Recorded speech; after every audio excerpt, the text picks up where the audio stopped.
Mungkin tuan-tuan pernah mendengar Akta Perlindungan Data Peribadi 2010 ataupun lebih dikenali sebagai PDPA. Untuk makluman tuan-tuan, akta ini memang khusus digubal bagi maksud untuk melindungi dan mengawal selia semua data-data peribadi pelanggan-pelanggan ataupun subjek data yang diuruskan ataupun diproses oleh pengguna-pengguna data. Jadi tuan-tuan tak perlu khawatir ya mengenai dengan keselamatan data-data peribadi tuan-tuan yang tuan-tuan berikan kepada syarikat-syarikat bagi maksud urusan komersial. Saya selaku komisioner ingin memastikan bahawa semua pengguna-pengguna data ini mematuhi sepenuhnya semua provisi-provisi yang termaktub di bawah akta tersebut.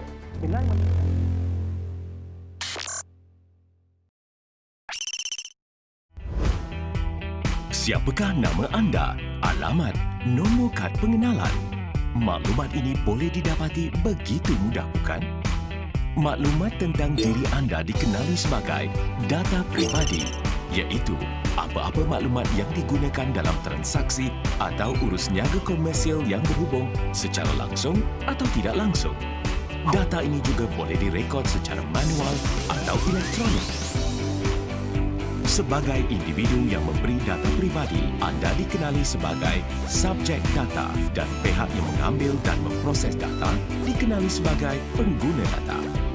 Data peribadi meliputi maklumat asas dan juga maklumat sensitif seperti rekod perubatan dan tahap kesihatan. Namun, sedarkah anda maklumat ini boleh memerangkap diri jika jatuh ke tangan orang yang tidak sepatutnya? Oleh itu, Akta Pelindungan Data Peribadi APDP diwujudkan demi melindungi data peribadi anda daripada disalahguna oleh pihak tertentu dalam transaksi komersial.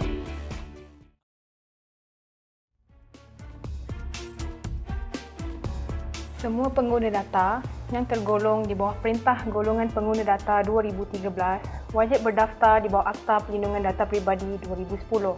Untuk makluman semua, buat masa ini hanya 11 golongan pengguna data sahaja yang perlu berdaftar, iaitu komunikasi, perbankan dan institusi keuangan, insurans, kesihatan, pelancongan dan hospitality, pengangkutan, pendidikan, jualan langsung, perkhidmatan, hartanah dan utiliti.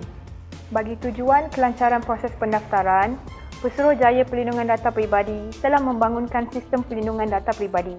URL sistem tersebut adalah daftar.pdp.gov.my. Pengguna data hanya perlu mengisikan maklumat syarikat dan memuat naik lesen yang berkaitan sebagai dokumen sokongan.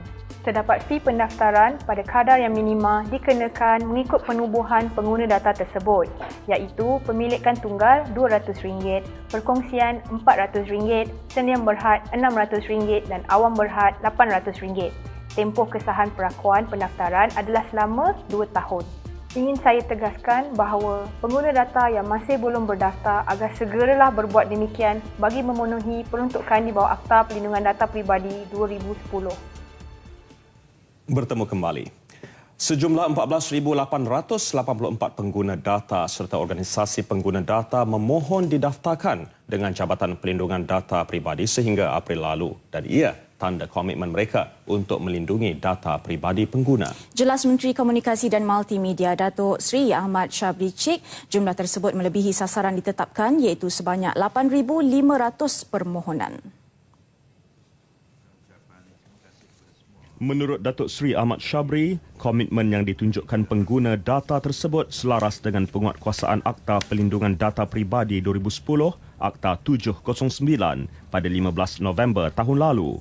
Ia diperkenal bagi mencegah penyalahgunaan data peribadi orang awam untuk tujuan komersial.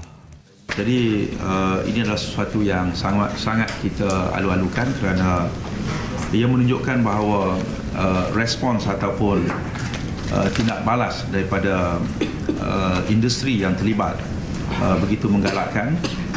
Begitu banyak sekali yang telah tampil ke depan untuk membuat pendaftaran bagi comply kepada akta yang baru diperkenalkan ini.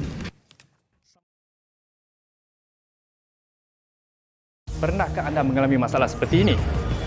data peribadi anda mungkin telah terdedah kepada pihak ketiga tanpa kebenaran. Sekiranya anda mendapati data peribadi anda telah disalahguna dalam transaksi komersial oleh organisasi tersebut, dapatkan penjelasan dan kemukakan aduan kepada pihak berkenaan terlebih dahulu. Anda boleh membuat aduan rasmi berserta maklumat yang lengkap kepada Pesuruhjaya Perlindungan Data Peribadi.